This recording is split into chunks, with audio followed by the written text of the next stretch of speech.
The sterile white walls of the doctor's office seemed to close in around Zara Johnson as she stared at the X-ray images clipped to the light board. The dark shadows on her lungs looked like storm clouds, and she knew without the doctor saying another word that her world was about to shatter into a million pieces. 3 weeks. Maybe 4 if she was lucky. The words echoed in her mind like a death sentence, which is exactly what they were. "I'm sorry, Miss Johnson," Dr. Martinez said softly, his kind eyes filled with the weight of delivering news that no 26-year-old should ever have to hear. "The cancer has spread faster than we anticipated. We've done everything we can, but—" Zara's hands trembled as she gripped the sides of her chair. She had come in for what she thought was just a persistent cough, maybe bronchitis from working long hours in her flower shop. She never imagined that in the span of 30 minutes, her entire future would be erased. "How long do I have?" she whispered, her voice barely audible above the hum of the air conditioning. 3 to 4 weeks. I wish I had better news." The room spun around her. 3 weeks. 21 days to say goodbye to everything she loved. To her little flower shop on 5th Street where she had poured her heart and soul for the past 5 years. To her dreams of traveling to Paris and seeing the Eiffel Tower. To the possibility of falling in love and having children someday. Zara walked out of the medical building in a daze, her feet moving automatically toward her car. The autumn air was crisp against her dark skin, and she pulled her cardigan tighter around her shoulders. People rushed past her on the sidewalk, lost in their own worlds, completely unaware that a young woman's life had just been turned upside down. She sat in her car for what felt like hours, staring at her reflection in the rearview mirror. Her brown eyes, usually bright with determination and hope, now looked hollow and afraid.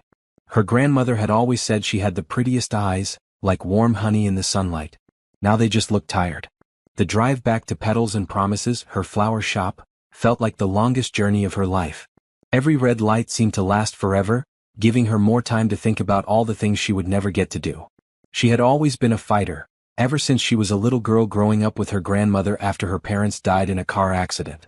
But how do you fight something that's already won? The bell above her shop door chimed as she entered, the familiar sound usually bringing her comfort. Today it felt like a funeral bell. The sweet scent of roses and baby's breath filled the air, but even that couldn't lift her spirits.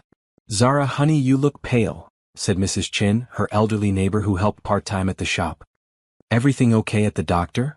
Zara forced a smile, the same brave face she had worn since she was 8 years old and learned that sometimes life hits you harder than you think you can handle. "Just a little cold, Mrs. Chin. Nothing to worry about." But everything was something to worry about. As she arranged a bouquet of white lilies for a funeral service, the irony wasn't lost on her. Soon someone would be arranging flowers for her own funeral. The thought made her hands shake, and she had to set down the delicate stems before she dropped them. The afternoon dragged by with a few customers coming in for last-minute arrangements. A young man buying roses for his girlfriend. An older woman selecting flowers for her anniversary. Each interaction felt surreal, like she was watching life happen through glass, no longer a participant but just an observer. As evening approached, Zara locked up the shop and climbed the narrow stairs to her small apartment above. The space was cozy and filled with plants, her own little garden sanctuary in the middle of the city. She had always found peace here, surrounded by life and growth. Now it felt like a cruel joke. She made herself a cup of tea and sat by the window, watching the city lights twinkle to life. 3 weeks. What was she supposed to do with 3 weeks? Call her few remaining relatives and break their hearts? Write letters she would never get to send? Plan her own funeral? The tears came then, hot and angry and full of all the unfairness of dying before she had really lived. She cried for the children she would never have, for the love she would never find, for all the sunrises she would never see. She cried until there were no tears left, until exhaustion finally pulled her into a restless sleep on the couch. When she woke the next morning, something had changed. Maybe it was the way the morning light streamed through her windows, or maybe it was just her grandmother's voice in her head saying that every day above ground was a gift. But Zara felt a spark of something she thought had died in that doctor's office. Determination. If she only had 3 weeks, she was going to make them count. She was going to live more in 21 days than most people did in 21 years. She was going to help others, make a difference, leave something beautiful behind. She just had no idea that fate was about to walk through her shop door in the form of a desperate billionaire who would change everything she thought she knew about love, life, and second chances. Ryan Matthews stood outside the small flower shop, his Italian leather shoes feeling out of place on the cracked sidewalk. His driver waited in the sleek black car at the curb, probably wondering why a man worth $3 billion was standing in front of a tiny shop called Petals and Promises instead of conducting business from his penthouse office. The truth was Ryan was desperate. And desperate men did things that made no logical sense. 48 hours ago, his world had been turned upside down by a phone call from his family's lawyer. His grandfather's will contained a clause that Ryan had forgotten about in his grief 5 years earlier. To inherit the controlling shares of Matthews Tech Industries, he had to be married by his 30th birthday, which was tomorrow. His grandfather had been old-fashioned, believing that a married man was more stable, more trustworthy to run a family empire. It had seemed like a harmless quirk when Ryan was 25 and thought he had plenty of time to find love. Now, at 29 and 11 months, it felt like a trap designed to destroy everything he had worked for. His younger brother Jake had been circling like a vulture for years, waiting for Ryan to fail. If Ryan didn't meet the marriage requirement, Jake would inherit control of the company their grandfather had built from nothing. The same company Ryan had poured his life into, expanding it from a small tech startup to a global powerhouse. Ryan had considered every option. His assistant had discreetly reached out to several socialites who might be willing to enter a business arrangement, but word had somehow gotten back to Jake, who was now watching Ryan's every move. A traditional dating app seemed too risky, and hiring someone felt too sordid even for a fake marriage. That's how he found himself standing outside a flower shop at 9 in the morning, after his driver had randomly suggested they stop to buy flowers for his secretary's birthday. Sometimes the universe had a twisted sense of humor. The bell chimed as he pushed open the door, and the scent of fresh flowers hit him. Immediately. It was peaceful in a way his sterile office never was. Behind the counter stood a woman with warm brown skin and the most beautiful eyes he had ever seen. She looked up from the arrangement she was working on, and for a moment Ryan forgot why he was there. "Can I help you?" Zara asked, her voice soft but strong. She had noticed the expensive suit, the confident way he carried himself, but there was something in his green eyes that looked almost lost. "I need flowers," Ryan said, then immediately felt stupid. Of course he needed flowers. He was in a flower shop. Zara smiled, the first genuine smile she had managed since leaving the doctor's office yesterday. "What's the occasion?" "Birthday. My secretary." The words came out clipped, businesslike, which was how Ryan handled everything. But something about this woman made him want to slow down, to actually have a conversation instead of just completing a transaction. "How old is she?"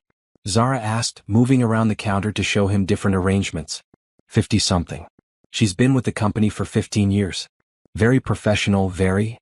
Ryan paused, realizing he knew almost nothing personal about the woman who managed his entire schedule. Traditional? Zara suggested gently. She pulled out a beautiful arrangement of pink roses and white carnations. "This says, appreciation without being too personal. Classic and elegant." Ryan found himself studying her as she spoke. There was something different about her, something that made him want to keep talking. "That's perfect. How much?" $75. He handed her his credit card without even looking at the price, which made Zara raise an eyebrow. Most people at least glanced at the total. "Big spender," she teased lightly, running his card through the old machine that took forever to process payments. "I can afford it," Ryan said, then immediately regretted how that sounded. "I mean, it's for someone important." While they waited for the transaction to process, Ryan found himself looking around the small shop. It was cramped but organized, filled with life and color. So different from his world of glass and steel and profit margins. "Do you own this place?" he asked. Zara nodded, pride evident in her voice despite everything. 5 years now. "It's not much, but it's mine." Something about the way she said it made Ryan think there was more to the story. He was about to ask when his phone buzzed with a text from his lawyer. "Meeting moved to 4 p.m. Clock is ticking." The reminder hit him like a cold splash of water. Tomorrow. He had until tomorrow to find a wife or lose everything. "Are you okay?" Zara asked, noticing how his face had suddenly gone pale. Ryan looked at her, really looked at her. She was beautiful, kind, and there was something about her that felt genuine in a way he rarely encountered in his world. Before he could stop himself, the words tumbled out. "Are you married?" Zara blinked in surprise. "Excuse me? Are you married? Engaged? In a relationship?" Ryan's heart was pounding. This was insane, but he was out of options. "No, but I don't see how that's." "Would you marry me?" The flower shop went completely silent except for the hum of the refrigeration unit. Zara stared at him like he had just sprouted a second head. "I'm sorry, what?" Ryan ran his hands through his dark hair, a nervous habit he had never been able to break. I know how this sounds, but I need a wife. Just temporarily. For business reasons. I would pay you, of course. A lot. Zara set down the flowers she had been holding.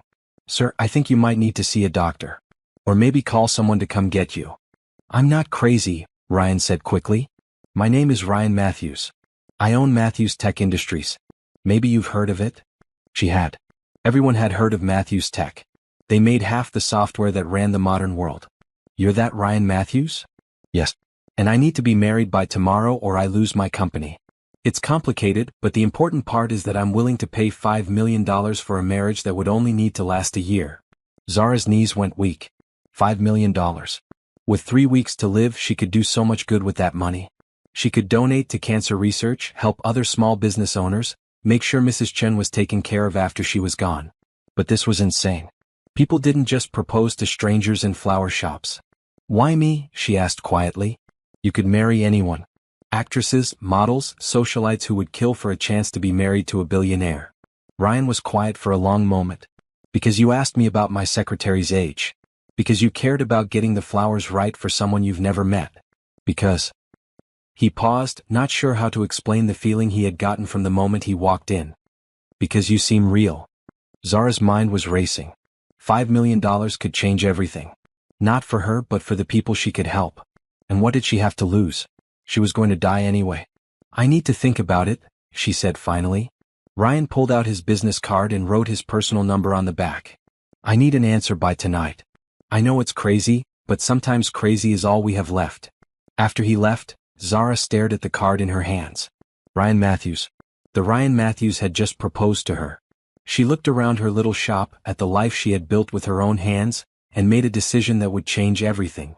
Sometimes when you're running out of time, you have to take the biggest risks to make the biggest difference. Zara stared at Ryan's business card for the rest of the day, turning it over in her hands until the edges were soft from handling.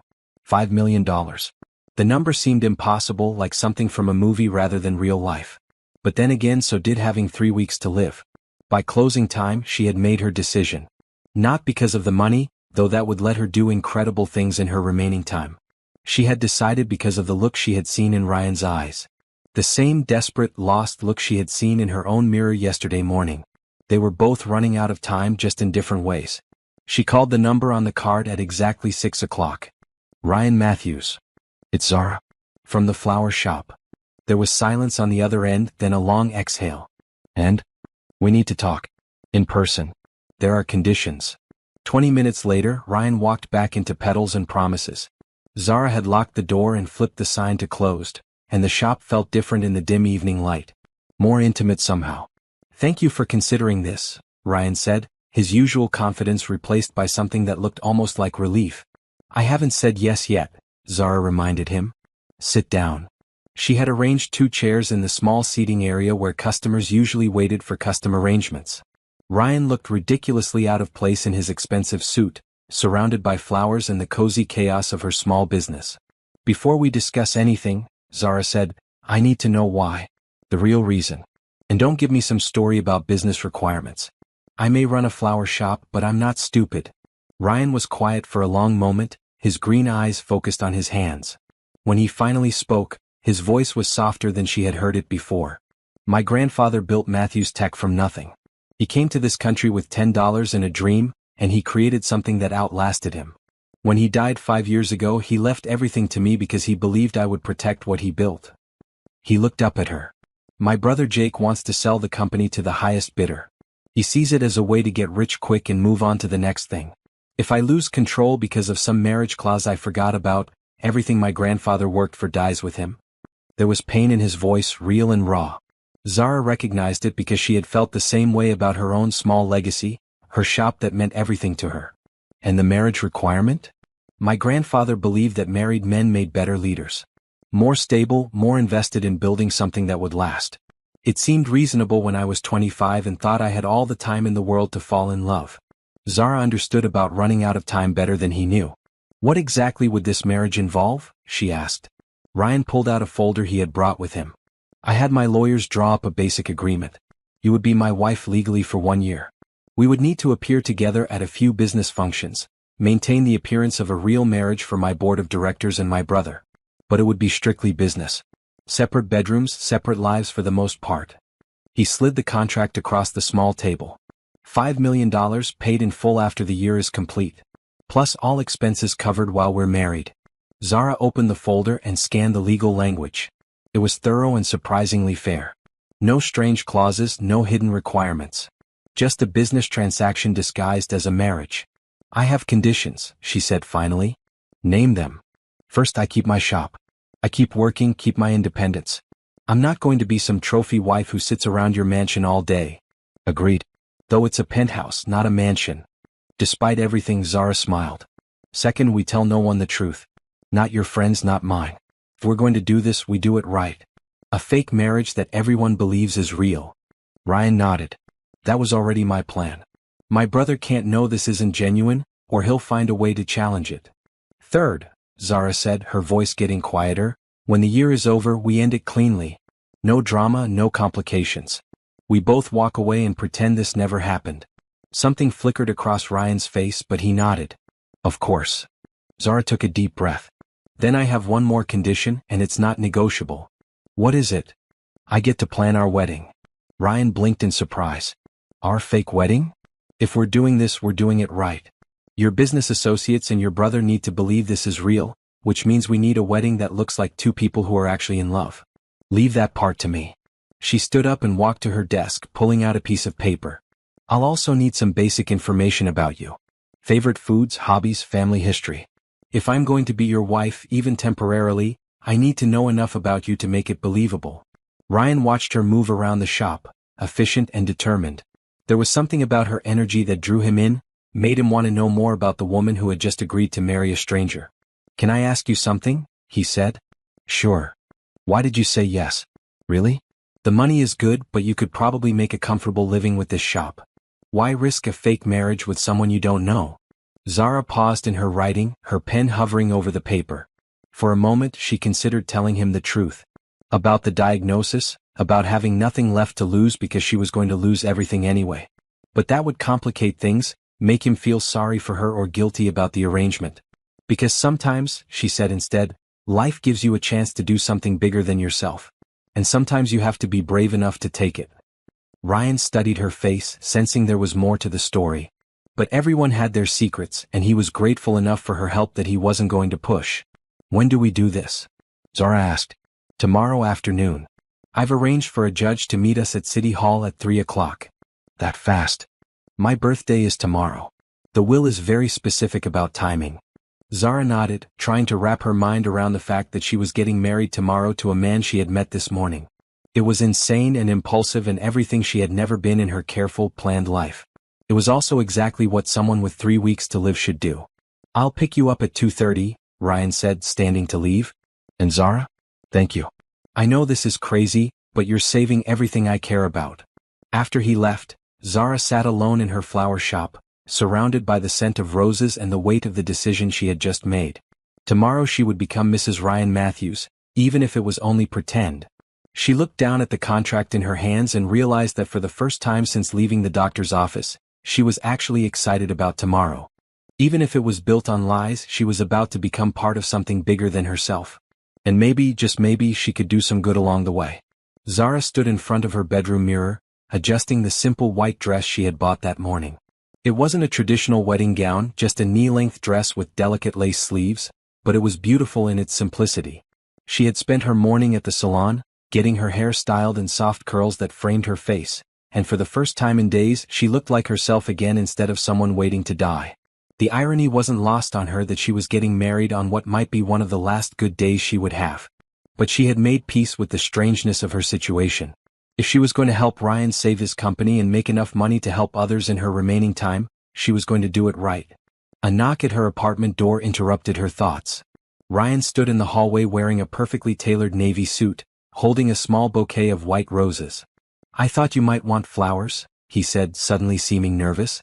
For the photos. Photos. My assistant is meeting us there with a photographer. We'll need pictures for the announcement and for... He gestured vaguely. For making it look real. Zara took the bouquet, surprised by the thoughtful gesture. They're beautiful. Thank you. Ryan found himself staring at her, struck again by how naturally beautiful she was. The white dress brought out the warmth in her brown skin, and there was something about the way she held herself that made her seem both strong and gentle at the same time. "You look—" he started, then stopped himself. This was a business arrangement. He shouldn't be thinking about how beautiful his fake bride looked. "Thank you," Zara said softly, saving him from having to finish the sentence. "You clean up pretty well yourself." The ride to City Hall was quiet, both of them lost in their own thoughts. Zara watched the city pass by through the tinted windows of Ryan's car, thinking about how different this was from the wedding she had always imagined. She had dreamed of walking down the aisle of a small church, surrounded by family and friends, marrying someone who loved her desperately and completely. Instead, she was sitting in the back of a luxury car next to a man she had known for less than 24 hours, about to enter a marriage that would end in a year. But as she glanced at Ryan, who was staring out his own window with a tense expression, she realized they were both sacrificing their dreams of what love should look like. At least they were doing it together. "Are you nervous?" she asked quietly. Ryan turned to look at her. "Terrified," he admitted. "You?" "Same." She smiled. "But I think that's normal for weddings, even fake ones." "Is it weird that this doesn't feel entirely fake?" Ryan asked, then immediately looked like he regretted saying it. Zara studied his profile. "No. I was just thinking the same thing." City Hall was busy with the usual mix of bureaucrats and citizens handling the mundane business of living. But the small chapel on the third floor felt separate from all of that, peaceful and surprisingly romantic with afternoon sunlight streaming through tall windows. Judge Morrison was a kind-looking woman in her 60s who had agreed to perform the ceremony as a personal favor to Ryan's lawyer. A photographer waited discreetly in the corner, and Ryan's assistant stood nearby with a folder of documents that would need to be signed. "Before we begin," Judge Morrison said, "I always like to ask couples to tell me how they met. It helps me personalize the ceremony." Zara and Ryan exchanged glances. They had discussed this briefly in the car, agreeing on a simple story about meeting at her flower shop. "I went in to buy flowers for my secretary's birthday," Ryan said. "And I walked out knowing I was going to marry the woman behind the counter." It was close enough to the truth that it sounded natural, and Judge Morrison smiled. "Love at first sight. How wonderful." "It was unexpected," Zara added, looking at Ryan.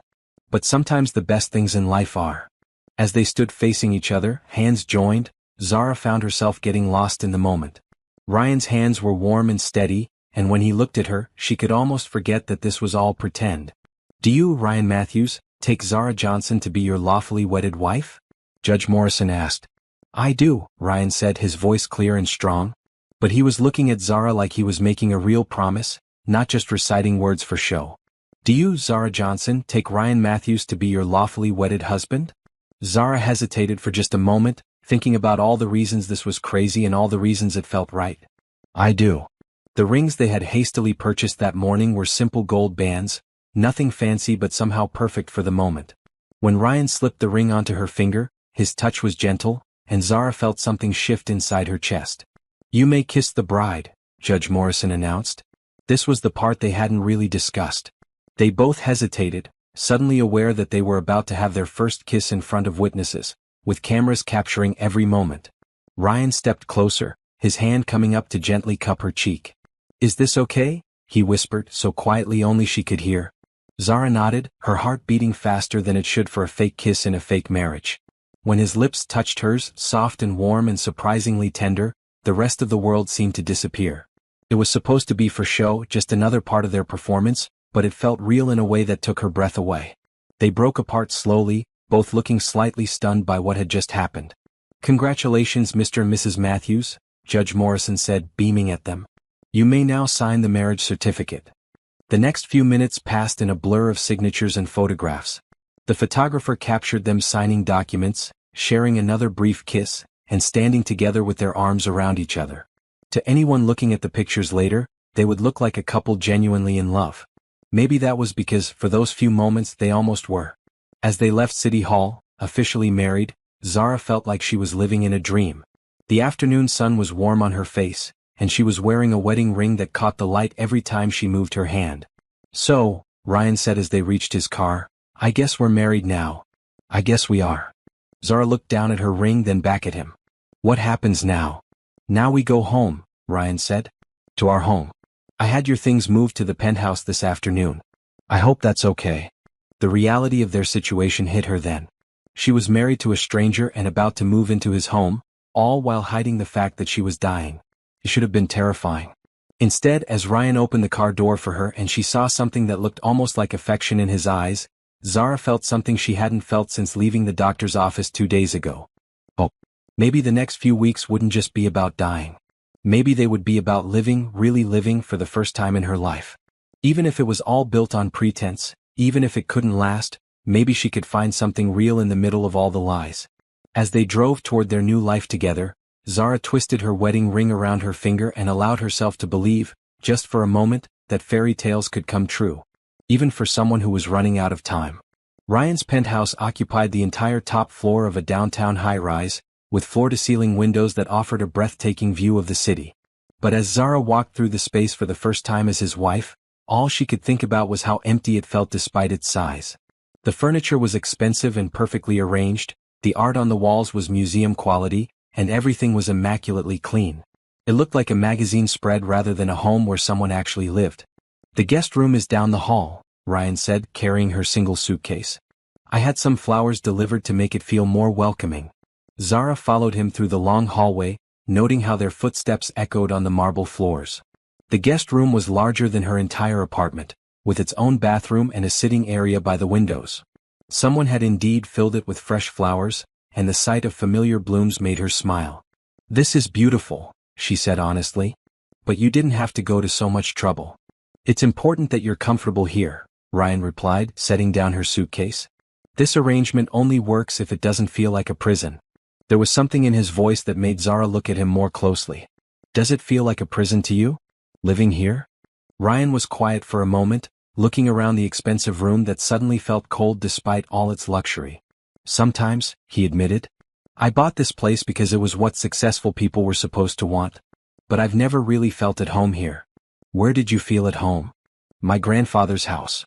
It was small and cluttered and smelled like coffee and old books. He would cook these elaborate Sunday dinners even though it was just the two of us, and we would talk about business and life and everything in between. Ryan's voice softened with the memory. He died in that house. I sold it because it hurt too much to go back. Zara sat on the edge of the bed, her heart aching for the loss she could hear in his voice. Tell me about him. For the next hour, Ryan talked about his grandfather in a way that revealed more about himself than he probably realized. Joseph Matthews had been a dreamer and a fighter, someone who believed that business should be about building something meaningful rather than just making money. He had taught Ryan that success meant nothing if you didn't have people to share it with. He would have liked you, Ryan said finally. He always said the best people were the ones who cared more about others than themselves. How do you know I care more about others than myself? Because you married a stranger to help him save his company, and you asked for flowers to give away rather than jewelry to keep. Zara felt a flutter of guilt. He thought she was being selfless, but the truth was that helping him was helping her accomplish her own goals in her remaining time. I should let you get settled, Ryan said, standing to leave. I usually work late, so you won't see much of me in the evenings. Help yourself to anything in the kitchen, and there's a list of phone numbers on the refrigerator if you need anything. After he left, Zara unpacked her few belongings into the enormous closet and tried to make the space feel more like hers. She arranged her books on the nightstand, set up a small collection of photos from her shop, and placed a few personal items on the dresser. But as night fell and she found herself alone in the vast penthouse, the reality of her situation hit her. She was married to a man she barely knew, living in a place that felt like a museum, all while hiding the fact that she was dying. She wandered out to the main living area, where she found Ryan standing at the windows with a glass of wine, still wearing his suit from their wedding. Can't sleep either? She asked. He turned and she saw that he had loosened his tie and rolled up his sleeves. Somehow the small signs of him relaxing made him seem more human, less like the polished businessman and more like just Ryan. I keep thinking about how we're going to make this work, he said. The marriage part is done, but now we have to actually live together and convince everyone we're in love. Zara joined him at the windows. The city sparkled below them, millions of lights representing millions of lives, all of them more normal than what she and Ryan were attempting. We need to know each other better, she said. Real couples know everything about each other. Favorite foods, childhood memories, things that make them laugh. Ryan nodded. We should probably practice being affectionate. In public, I mean.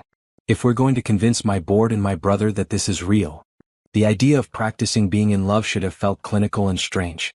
Instead, Zara found herself wondering what it would be like if Ryan's touches and smiles were genuine instead of performed. "Tell me something about yourself that no one else knows," she said impulsively. Ryan considered the question. "I hate being a CEO," he said finally. "I love the company, love what we create, but I hate the politics and the board meetings and the constant pressure to put profits over people. Sometimes I think about what it would be like to just walk away from all of it." Zara was surprised by his honesty. "Then why don't you?" "Because it's what my grandfather built. It's his legacy, and I'm the only one who will protect it the way he would have wanted." Ryan took a sip of his wine. "Your turn. Tell me something no one else knows." Zara's heart skipped. The biggest secret she had was also the one she couldn't share. Instead, she chose something smaller but still true. "I've never been in love," she said quietly. "Really in love, the kind where you can't imagine living without someone. I always thought there would be time for that later, after I got my business established and my life figured out. And now I'm married to someone I met yesterday, so I guess my timing was off." They both laughed, and the sound echoed in the large space, making it feel a little less empty. "We should probably establish some ground rules," Ryan said. "About living together, I mean." "Like what?" "Well, we'll need to coordinate our schedules for public appearances. And we should probably eat dinner together sometimes in case the staff talks. People notice when married couples never spend time together." Zara nodded. "What about personal space? I don't want to feel like I'm intruding on your life." "This is your home now too," Ryan said, and something in his voice made her believe he meant it. "Use the kitchen, watch TV, invite friends over if you want. I want you to be comfortable here."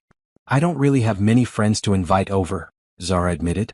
"Running a small business doesn't leave much time for socializing." "What do you do for fun?" "I read. I garden, obviously. I like to cook, though I haven't had much chance to experiment with recipes in my tiny apartment kitchen." She gestured toward his enormous gourmet kitchen. "That space might inspire me." "I'd like that," Ryan said, and he seemed to mean it. "I usually just order takeout or eat at the office. I can't remember the last time I had a home-cooked meal." They talked for another hour, sharing stories about their childhoods, their dreams, their fears. By the time Zara finally went to bed, she felt like she was beginning to understand the man she had married. He was driven and successful, but also lonely in a way that made her heart ache. The next morning, Zara woke early and decided to make breakfast. She found Ryan's kitchen fully stocked but clearly unused, with expensive appliances that still had their instruction manuals nearby. She made coffee, scrambled eggs, and toast, filling the sterile space with the warm sense of a real breakfast. Ryan appeared in the doorway wearing a perfectly pressed shirt and tie, looking like he was already in work mode. But when he saw the table set for two and smelled the coffee, his expression softened. "You didn't have to do this," he said. "I wanted to. Besides, married couples eat breakfast together." They sat across from each other at the dining table that was probably designed for 12 people, and Ryan found himself relaxing in a way he rarely did in the mornings. Usually he grabbed coffee and a protein bar on his way out the door, checking emails while he ate. "This is nice," he said, and meant it. "Don't get used to it," Zara teased. "I'm not going to be your personal chef." But even as she said it, she was already thinking about what she might cook for dinner. There was something satisfying about taking care of someone, about making this cold space feel more like a home. Ryan's phone buzzed with a text, and his expression immediately shifted back to business mode. "My brother wants to have lunch today. He's probably suspicious about the sudden marriage. Do you want me to come with you?" "No, that might make him more suspicious. But we'll need to be prepared for him to ask questions." Ryan paused. "He's not a bad person, just different from me. He sees opportunities where I see responsibilities." After Ryan left for work, Zara found herself alone in the penthouse again. But this time, instead of feeling lost, she felt determined. If she was going to be Ryan's wife, even temporarily, she was going to do it right. She spent the morning learning about Matthew's Tech Industries, reading articles about the company and its history. She wanted to understand what Ryan was fighting to protect. The more she read, the more impressed she became with what his grandfather had built and what Ryan had grown it into. In the afternoon, she went back to her flower shop to check on Mrs. Chen and handle a few orders. But for the first time since opening Petals and Promises, the small space felt cramped and limiting. She found herself thinking about the view from Ryan's windows, about the possibilities that came with having resources to make a real difference. That evening she cooked dinner for both of them, something simple but delicious. When Ryan came home, looking exhausted from his day of fighting corporate battles, his face lit up at the sight of the table set for two. "How was lunch with your brother?" Zara asked as they ate. "Suspicious. He asked a lot of questions about how we met, why we got married so quickly, whether you signed a prenup." Ryan stabbed at his food. "I think he's planning something." "What kind of something?" "I'm not sure yet. But Jake doesn't give up easily. He's going to look for ways to prove our marriage isn't real." Zara felt a chill of fear. "What happens if he succeeds?" "Then I lose everything and you don't get paid." Ryan looked at her across the table. "Are you having second thoughts?" Zara thought about her diagnosis, about the limited time she had left, about all the good she could do with $5 million. "No second thoughts. But we need to be more convincing." "What do you mean?" "I mean we need to act like people who are actually in love. Starting now, starting here, even when we're alone. If we want to be believable in public, we need to practice in private." Ryan set down his fork, studying her face. "What are you suggesting?" "I'm suggesting we stop treating this like a business arrangement and start treating it like a marriage. Real affection, real conversations, real." She paused, not sure how to finish. "Real intimacy?" "Not that kind of intimacy," Zara said quickly, feeling her cheeks warm. "But yes, closeness. If your brother is watching us, he'll notice if we act like strangers who happen to live in the same house." Ryan was quiet for a long moment. "You're right. But Zara, I need you to know that I've never been good at this, at relationships, at letting people close. There's a reason I was single at 29. Then maybe it's time you learned," she said gently. "And maybe I can learn too." That night, they sat together on the couch watching a movie, and for the first time since moving in, the penthouse felt like a home instead of a museum. When Zara fell asleep against Ryan's shoulder during the second half of the film, he didn't wake her. Instead, he found himself stroking her hair softly, marveling at how right it felt to have someone to take care of. Neither of them realized they were already falling into something that felt dangerously close to love. 3 weeks into their marriage, Zara woke up feeling like someone had filled her lungs with concrete. She lay in bed for several minutes, trying to catch her breath and willing the pain in her chest to subside. The cancer was progressing faster than the doctors had predicted, and she was running out of ways to hide it from Ryan. She managed to get through her morning routine, covering the dark circles under her eyes with makeup and choosing a loose sweater that would hide how much weight she had lost. By the time she made it to the kitchen, Ryan was already there reading the morning news on his tablet while drinking coffee. "Good morning, wife," he said with a smile that had become genuine over the past few weeks. "Morning, husband," she replied, the endearment feeling natural despite everything. They had fallen into an easy routine of shared breakfasts and dinners, and Ryan had started coming home earlier just to spend time with her. What had begun as practice for their fake marriage had started to feel real in ways that both thrilled and terrified Zara. "I have a board meeting today," Ryan said as she poured herself coffee. "The quarterly review. Jake will be there, so I'm expecting questions about us." "What kind of questions?" "The kind designed to make me look unstable or impulsive. He's been digging into your background, asking around about why we got married so quickly." Zara's hand trembled slightly as she set down her mug. "What did he find?" "Nothing concerning. You're exactly what you appear to be, a small business owner with no debt, no criminal record, no secret agenda." Ryan looked at her closely. "Are you feeling okay? You look pale." "Just tired," she lied. "I didn't sleep well." But Ryan was learning to read her expressions, and something in her eyes made him worry. Over the past few weeks, he had noticed small things, how she sometimes struggled to catch her breath after climbing stairs, how she pushed food around her plate more than she ate it, how she seemed to be withdrawing from him just when they were getting closer. "Maybe you should see a doctor," he suggested gently. "I'm fine," Zara said quickly, too quickly. "Just the stress of adjusting to all this." Ryan wanted to push, but his phone rang with a call from his assistant about the board meeting. By the time he finished the conversation, Zara had disappeared back to her room, claiming she needed to get ready for work. At the office, Ryan tried to focus on preparing for the board meeting, but his thoughts kept drifting to his wife. Wife. The word still felt strange but also increasingly right. Somewhere in the past 3 weeks, Zara had become more than just a business arrangement. She had become the person he looked forward to seeing at the end of each day, the one who made his sterile penthouse feel like a home. The board meeting was as brutal as Ryan had expected. Jake questioned every decision, challenged every projection, and made pointed comments about Ryan's sudden marriage and how it might be affecting his judgment. "It's just interesting timing," Jake said with a smile that didn't reach his eyes. Getting married the day before your birthday, after years of claiming you were too busy for relationships. Some might call it convenient. Some might call it love, Ryan replied evenly, though his jaw was tight with anger. Of course. And I'm sure we'll all get to know Zara better at the company gala next week. I'm looking forward to meeting the woman who finally tamed my brother. The gala. Ryan had forgotten about the annual Matthews Tech Gala, the biggest social event of the year for the company. It would be Zara's first major public appearance as his wife, and every board member, major client, and business reporter in the city would be there. It would also be the ultimate test of whether people believed their marriage was real. When Ryan got home that evening, he found Zara in the kitchen making dinner, but she was moving slowly and seemed to be leaning heavily on the counter for support. "How was the board meeting?" she asked without turning around. "Challenging. Jake is definitely suspicious." Ryan moved closer, studying her profile.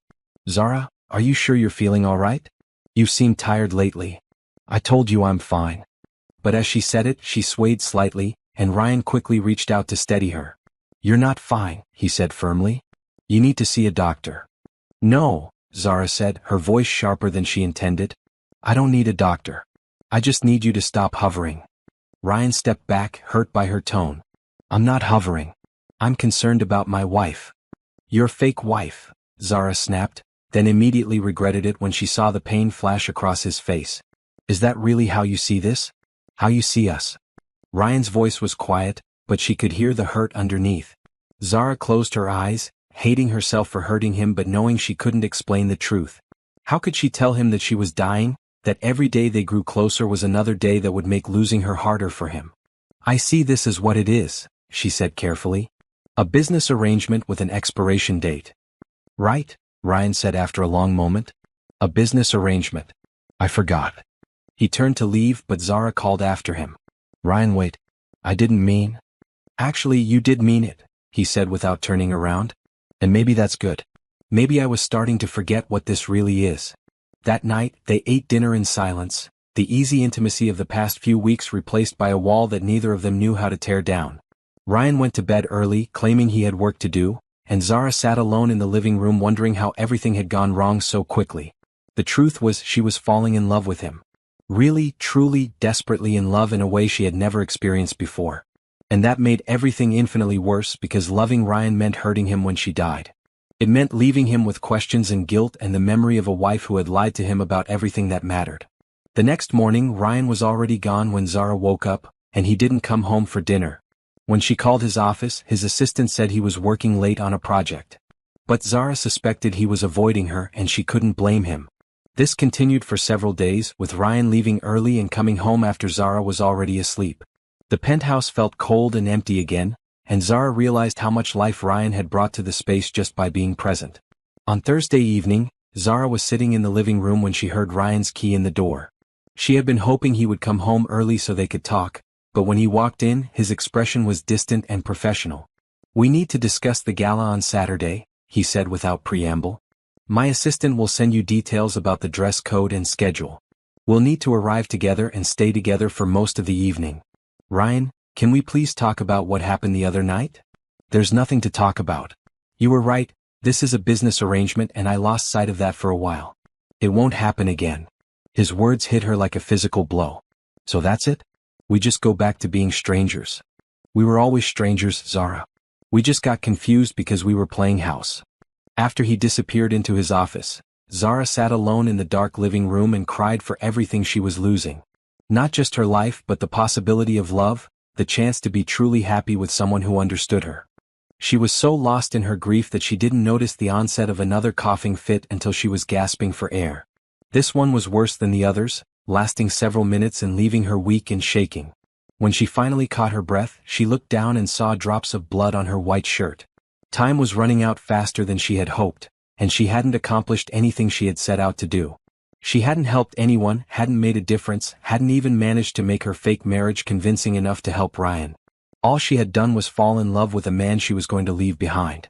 And tomorrow night, they would have to stand together in front of hundreds of people and pretend to be happily married while both of their worlds were falling apart. The Matthews Tech Gala was held in the ballroom of the city's most exclusive hotel, with crystal chandeliers, live music and enough flowers to stock Zara's shop for a month. She stood next to Ryan in a floor-length black gown that his assistant had selected, playing the role of the devoted wife while inside she felt like she was dying. Which, of course, she was. The past week of silence between them had been torture, but Zara knew it was necessary. The closer they got, the harder it would be for Ryan when she was gone. Still, standing next to him now, feeling the warmth of his hand on her lower back as he introduced her to business associates, she had to fight the urge to lean into him and pretend everything was okay.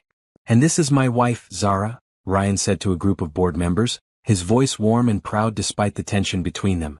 "She owns Petals and Promises, the most beautiful flower shop in the city." The men and women smiled politely and made small talk about her business, but Zara could see the calculation in their eyes. They were trying to figure out what a billionaire CEO saw in a small business owner, wondering if the marriage was real or just a strategic move. "How did you two meet?" asked Mrs. Patterson, the wife of one of the board members. "Ryan came into my shop," Zara said, sticking to their practice story. "He said he needed flowers, but I think he was really looking for something else." She looked at Ryan as she spoke, and for a moment, their eyes met and held. Despite everything that had gone wrong between them, there was still something there, something real that made her heart ache. "Love at first sight," Ryan said softly, and even though it was part of their act, something in his voice made it sound true. The evening continued with dinner, speeches, and dancing. Zara made it through the first few hours on sheer determination, but by the time the dancing started, she was struggling to stay upright. The cancer was taking more from her each day, and the stress of pretending to be happy was exhausting. "Dance with me," Ryan said, offering his hand as the band began playing a slow song. Zara wanted to refuse to maintain the distance they had established, but too many people were watching. She took his hand and let him lead her onto the dance floor. Ryan's arms came around her as they moved slowly to the music, and for the first time in days, Zara felt safe. She closed her eyes and let herself enjoy the moment, pretending that they were really married, really in love, really had a future together. "We're good at this," Ryan murmured against her ear. "Pretending." "Yeah," Zara whispered back. "We are." But as they swayed together, both of them knew they weren't pretending anymore. The feelings were real, even if the circumstances weren't. Halfway through the song, Zara felt a familiar tightness in her chest. She tried to breathe through it, to wait until the song ended, but the pain was getting worse. She stumbled slightly and Ryan caught her. "Are you okay?" "I just need some air," she managed to say. Ryan led her off the dance floor and toward the balcony, but they only made it halfway across the ballroom before Zara's legs gave out entirely. She collapsed against Ryan, gasping for breath, and he could see the panic in her eyes. "Zara, what's wrong?" He helped her to a chair, kneeling beside her as concerned voices rose around them. "Can't breathe," she whispered. Someone called for a doctor, and within minutes, a man in a tuxedo was checking Zara's pulse and asking questions. But Zara's vision was starting to blur, and she could hear Ryan's voice as if from a great distance. "We need to get her to a hospital," the doctor said urgently. The ride to the hospital was a blur of sirens and bright lights and Ryan holding her hand while asking questions no one could answer. Zara drifted in and out of consciousness, aware of movement and voices but unable to focus on anything except the burning in her lungs. When she woke up several hours later, she was in a hospital bed with 4 lines in her arm and oxygen tubes in her nose. Ryan sat in a chair beside her bed, still wearing his tuxedo but with his tie loosened and his hair disheveled from running his hands through it. "Hey," he said softly when he saw her eyes open. "How are you feeling?" "Like I got hit by a truck." Her voice was hoarse from the oxygen tube. "How long was I out?" "About 6 hours. The doctors have been running tests." Ryan leaned forward, taking her hand carefully. "Zara, they found something." She closed her eyes, knowing what was coming. "What did they find?" "Lung cancer. Advanced stage," they said. His voice broke slightly. "They said you've probably known about it for a while." The silence stretched between them, heavy with everything that had been left unsaid. When Zara finally opened her eyes, Ryan was staring at her with a mixture of hurt and understanding. "How long have you known?" he asked quietly. "Since the day before I met you." Ryan sat back in his chair, processing this information. "That's why you agreed to marry me? Not for the money, not to help me, but because you were dying."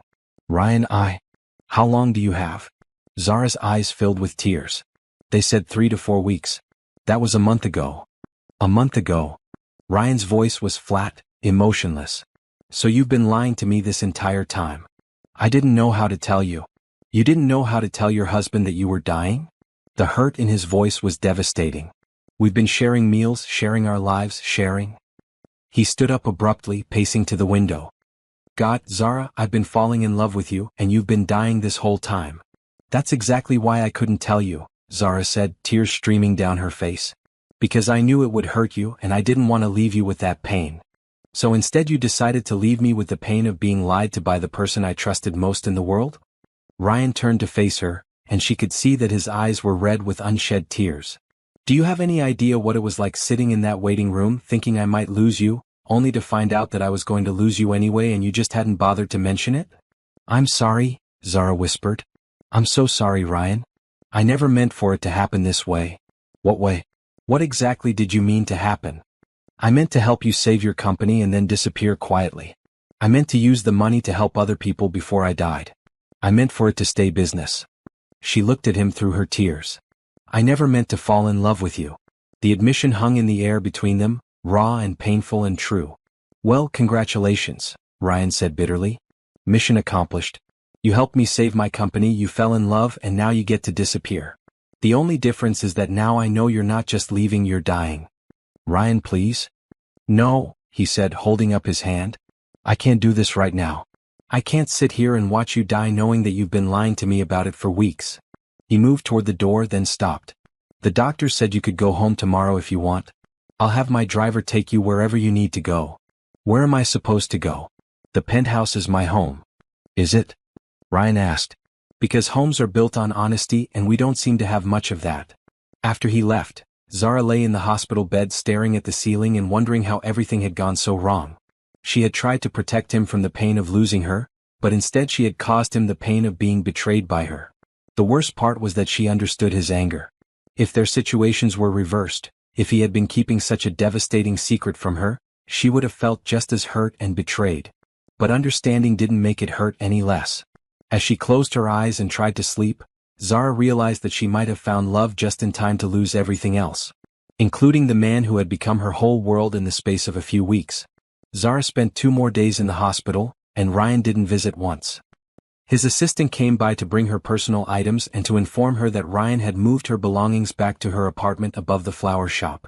The message was clear. Their arrangement was over. On her 3rd day in the hospital, Dr. Martinez came to see her.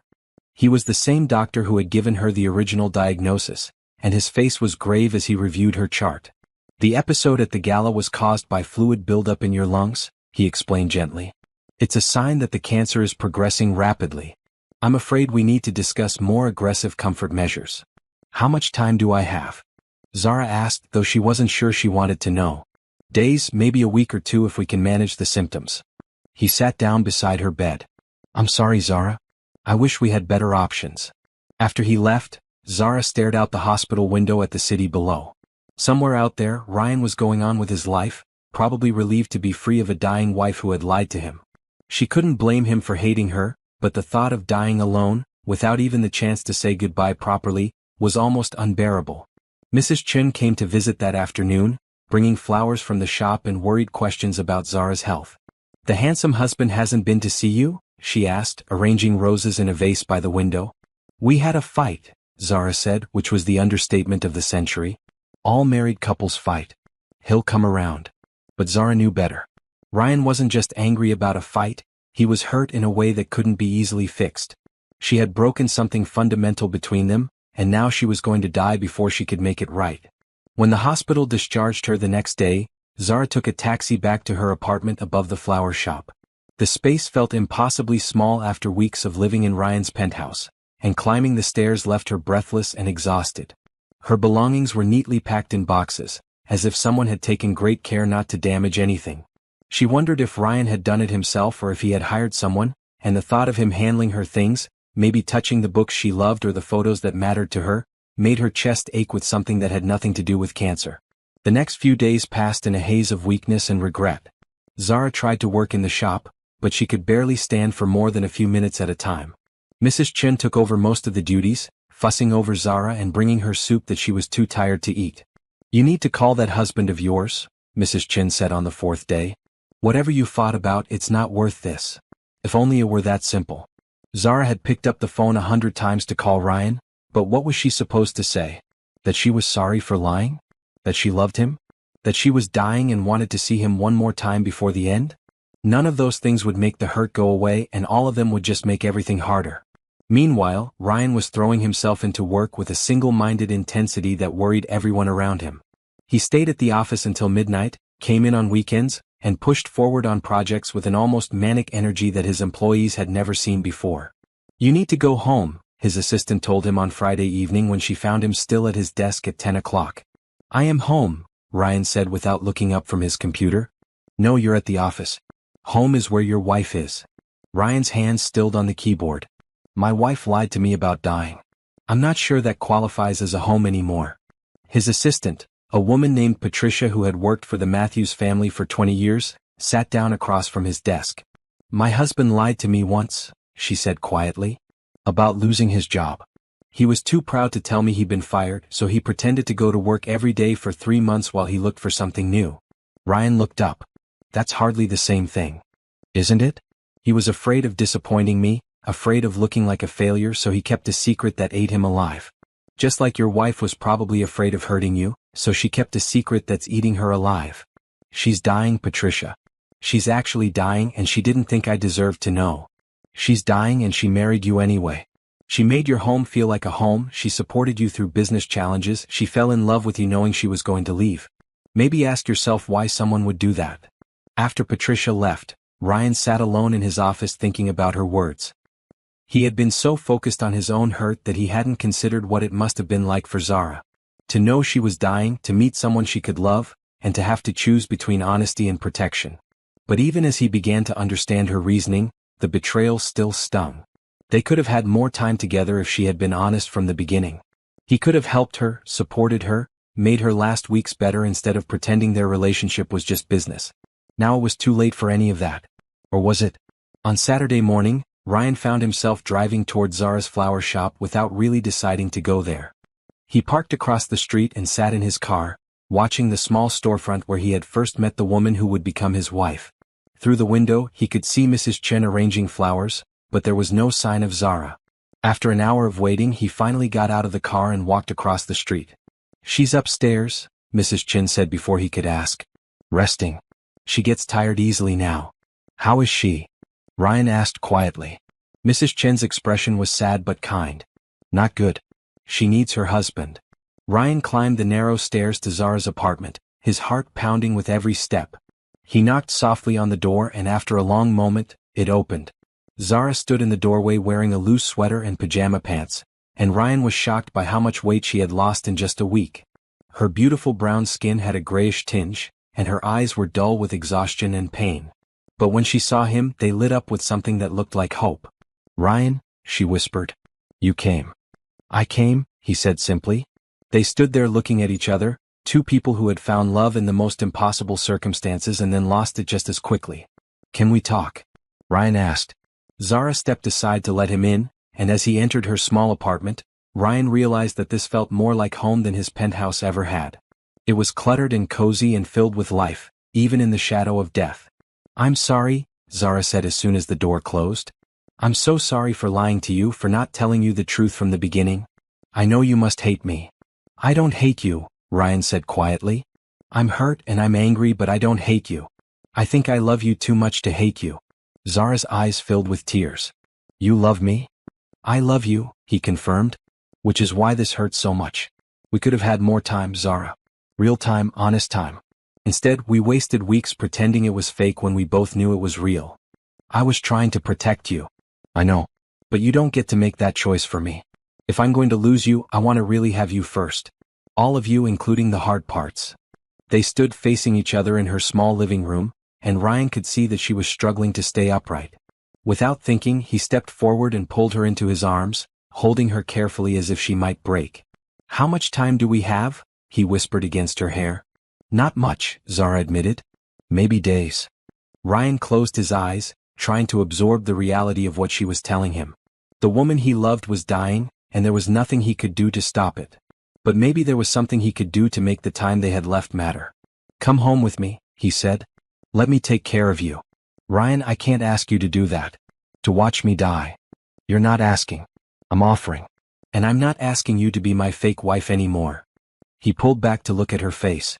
"I'm asking you to let me love you, really love you, for whatever time we have left. Zara searched his eyes, seeing nothing but sincerity and a love so deep it took her breath away.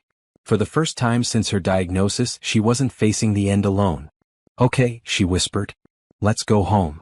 Ryan carried Zara's suitcase down the stairs while she said goodbye to Mrs. Chen, who cried openly as she hugged the young woman she had come to love like a daughter. The older woman pressed a small package into Zara's hands. "Tea from my grandmother's recipe," she said in broken English. "For strength." The drive back to the penthouse was quiet, but it was a different kind of silence than before. Ryan kept glancing at Zara, who sat with her eyes closed and her head resting against the window. Every breath seemed to require effort, and he had to fight the urge to drive straight to the hospital instead of home. "Are you in pain?" he asked gently. "Some," Zara admitted. "But being with you helps." Back at the penthouse, Ryan helped Zara settle into his bedroom instead of the guest room she had used before. She was too weak to protest, and truthfully she didn't want to. If these were going to be her last days, she wanted to spend them as close to Ryan as possible. He arranged pillows to help her breathe easier and brought her water and the medication the hospital had prescribed. Then he sat on the edge of the bed and took her hand. "What do you want to do?" he asked. "With the time we have left?" Zara considered the question. All her life, she had dreamed of traveling, of seeing the world beyond her small flower shop. But now, just being here with Ryan felt like the greatest adventure she could imagine. "I want to watch the sunrise with you," she said finally. "I want to cook you dinner one more time. I want to tell you stories about my grandmother and hear stories about your grandfather." She paused. "I want to pretend we're just a normal married couple for a little while." "We are a normal married couple," Ryan said softly. "Just with less time than most." For the next 3 days they did exactly that. Ryan took time off work, ignoring the frantic calls from his office, and focused entirely on Zara. They watched movies curled up together on the couch, with Zara's head on his shoulder and his fingers gently stroking her hair. He read to her when she was too tired to focus on the television, his deep voice soothing in a way that no medication could match. Zara managed to cook one last dinner, a simple pasta dish that took her most of the afternoon because she had to rest frequently. But when they sat at the dining table sharing the meal by candlelight, it felt like the most romantic dinner of her life. "Thank you," Ryan said as they finished eating. "For dinner?" "For everything. For marrying me, for saving my company, for making this place feel like home. For letting me love you." Zara reached across the table and took his hand. "Thank you for loving me. I never thought I'd get to experience this." "What?" "Being loved completely by someone who knows everything about me, even the scary parts." That night, they lay in bed together, not making love but holding each other close. Zara's breathing was becoming more labored, and they both knew her time was running short. "I'm scared," she whispered in the darkness. "Of dying? Of leaving you? Of you forgetting me?"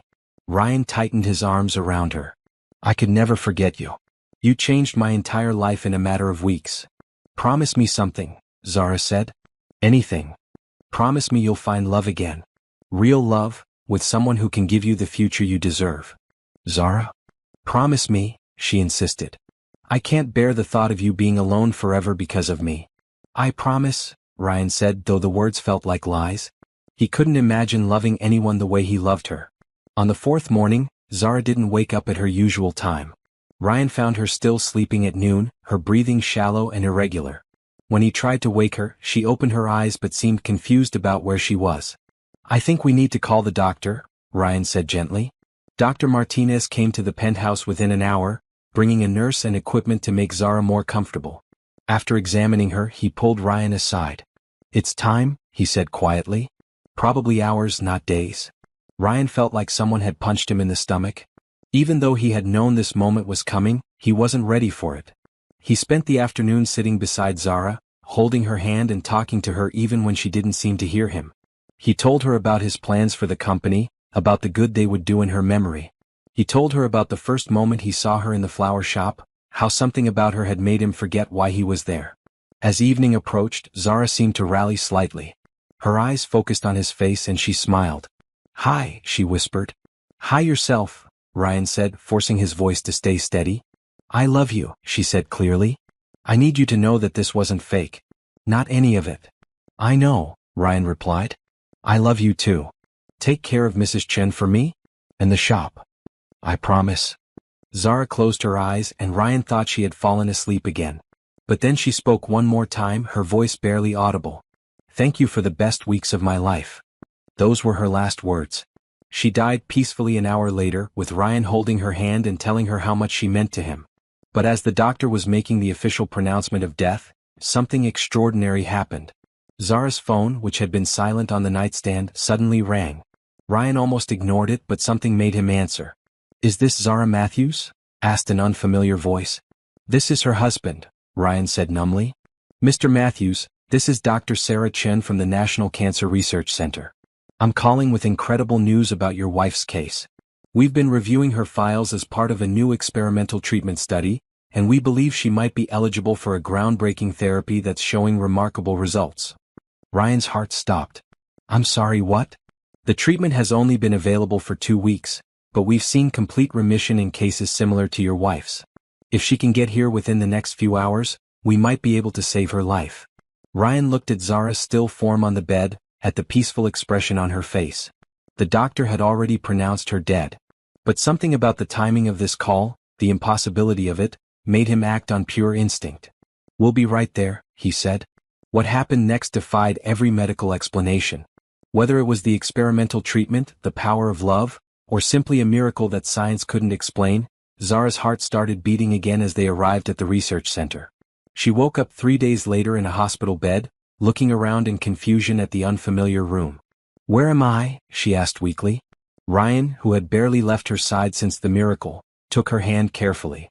"You're at the National Cancer Research Center. You've been getting a new treatment." "Treatment for what?" "I thought." She paused, memories flooding back. "I thought I died." "You did," Ryan said softly. "For about 10 minutes. And then you came back to me." Over the next several weeks, the doctors ran test after test, all showing the same impossible result. The cancer was gone. Completely gone, as if it had never existed. The experimental treatment had not only stopped the disease but had somehow reversed all the damage it had caused. "We've never seen anything like it," Dr. Chin admitted to them both. "By every measure we have, you're completely healthy. The cancer is gone, and there's no sign it will return." Zara stared at the test results, unable to process what she was seeing. "You're telling me I'm not going to die?" "Not from this, and hopefully not for a very long time." When they were finally alone, Zara looked at Ryan with tears in her eyes. "I don't understand what happened." "I don't either," Ryan admitted. "But I'm not questioning it. Maybe some things are just meant to be." "So what happens now?" Zara asked. "We went into this thinking we had weeks together, then days, then nothing. Now we might have forever," Ryan finished. "If you want it." "With you?" "With me. Really with me, not pretending, not for business. Just because we love each other and want to build a life together." Zara thought about everything they had been through, the fake marriage that became real, the lies that became truth, the love that had survived even death. "Yes," she said simply. "I want forever with you." 6 months later, Zara stood in the same small chapel where she and Ryan had first been married, but this time everything was different. This time she wore a flowing white gown that Ryan had helped her choose, with flowers from her own shop in her hair. This time, the chapel was filled with friends and family who were there to celebrate real love instead of witnessing a business transaction. Mrs. Chin sat in the front row, dabbing at her eyes with a handkerchief and beaming with pride. Ryan's employees were there, along with several board members who had become genuinely fond of Zara. Even Jake was present, having finally accepted that his brother's marriage was real and that Zara was good for both Ryan and the company. But most importantly, this time Zara was healthy and whole and looking forward to a future that stretched out endlessly before them. "Are you ready?" Ryan asked, taking her hands as they stood before the same judge who had married them the first time. "I've been ready since the day I met you," Zara replied. Judge Morrison smiled at them both. "I have to say, in 30 years of performing marriages, I've never had a couple come back to renew their vows after only 6 months. But after hearing your story, I understand why you wanted to do this right." The ceremony was everything their first wedding hadn't been: heartfelt, joyful, and completely honest. When they exchanged new vows that they had written themselves, there wasn't a dry eye in the chapel. "Zara," Ryan said, his voice strong and clear, "I promise to love you in sickness and in health, in miracles and in everyday moments. I promise to build a life with you that honors both our dreams and creates new ones we haven't even imagined yet. I promise to never take a single day with you for granted." "Ryan," Zara replied, her voice steady despite her tears, "I promise to trust you with my whole heart, including the scary parts. I promise to support your dreams while pursuing my own. I promise to love you with everything I have for all the days we're given, however many that may be." When Judge Morrison pronounced them husband and wife, again, the entire chapel erupted in laughter and applause. Their first dance was to the same song they had danced to at the company gala, but this time there was no pretending, no fear, just pure joy at being alive and in love. "No regrets?" Ryan asked as they swayed together. "Only one," Zara said. "What's that?" "I wish I had told you the truth from the beginning. We could have had those weeks without all the pain and fear.